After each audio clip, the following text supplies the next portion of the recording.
Hello everyone, welcome back to our System Design from Scratch series. Till now, we have covered many different topics, very important topics in our previous video. Now we'll be discussing something around the database. Okay, so there is very big problem when we are working within big organization and when we are designing our system. So there is one thing that we have to keep in mind because database is the backbone of our application. Without database, our app is nothing. Okay. So what happens if database becomes the bottleneck actually? And to solve that bottleneck, we have to do the database scaling.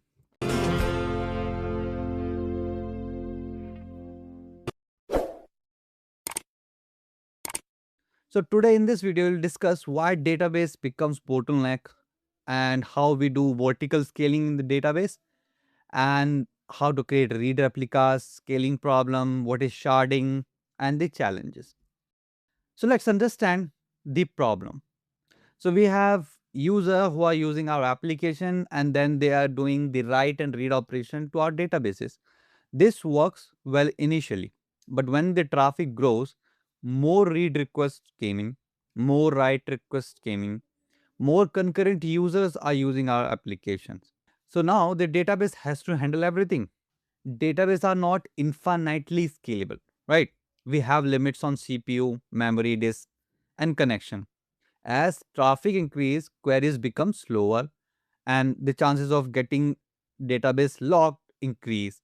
Okay, and the response time is also increased. So then eventually the database becomes the bottleneck of the system. So the first approach that we can use to scale our database is vertical scaling of database. Like we have discussed the vertical scaling of system. So it is similar kind of thing. So in vertical scaling, we increase the CPU size, we increase RAM, or we can use faster disk. The advantage is this practice is simple, no architectural changes required in this. But there are some limitations like hardware limit exists in this case and it is expensive and still your database is a single point of failure. Now, this is the first approach. Now, there is a problem read versus write problem. In most systems, reads are much higher than writes. For example, in e-cart or e-commerce application, most of the time what you do, you search for products, you compare the products, you compare the prices. Okay, you are not doing any write operation, the users are doing maximum the read operation. So now in this case, your system became the read only system, or you can say read heavy system. We can't say read only system, we can say read heavy system because majority of the requests are coming in is for read operations only. So this takes us to our next topic, that is creating read replicas. So how read replicas works, how you create them.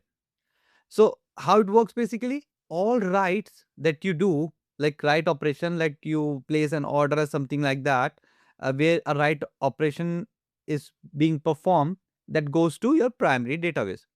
Now data is replicated to your replicas that you created for read operations only. Okay, read requests are served by replicas. So replicas are only responsible now for the read operation, but the primary database is still serving the all the write operations. So now this reduced load on your primary database. But how replication works? When data is written to the primary database, it is copied to the replicas. But replicas stay in sync but with slight delay. This is called replication. Now, read requests can be distributed across multiple replicas. This significantly improves read scalability. But there is replication lag, as we have discussed already. When data is written to primary database, it takes some time to reach replicas. During that time, replica may have old data. And due to this can eventually leads to a inconsistency, data inconsistency. Now, looking at the write operations which we are doing to our actual main database, the primary database. But if traffic increases significantly, then primary DB can also become overloaded. Okay, so how do we scale write? So this lead us to the most important concept in database that we call as sharding. What is sharding? Sharding means splitting data across multiple database. So instead of one database, we create shards, multiple shards within our database. So for example, shard 1 will contain user data from 1 to 1000. For a user ID from 1 to 1000, this shard 1 will serve the data. And then shard 2 will contain the data from 1001 to 2000. It will take in the data for these many shards. Okay, for these many IDs. So now each shard handle a part of data and load is distributed in this case. This enables horizontal scaling of database. But there are some challenges also with sharding, because sharding is powerful, but it is complex as well. Now the first challenge is cross shard queries. If data is present in multiple shards, so how we can get it? For that we will have to put the joins.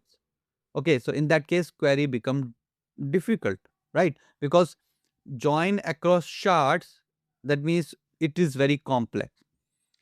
Now comes second problem with the sharding is rebalancing. If one shard becomes overloaded, we need to redistribute data, and this is difficult and expensive. Another issue with the sharding is increased complexity. Now in this case, when we use sharding, system must handle routing logic, multiple DB connection, and it has to do the failure handling as well. So when we use sharding, our system becomes more complex. So there are advantages definitely of sharding, but on the other hand, the system becomes very complex. So it's not like we can directly jump into and we do the sharding in our database. We will have to check what is our system requirement, and then accordingly we'll decide on it. So that is all about database scaling, and these are some key takeaways. Now I'll see you in the next video. Thanks for watching.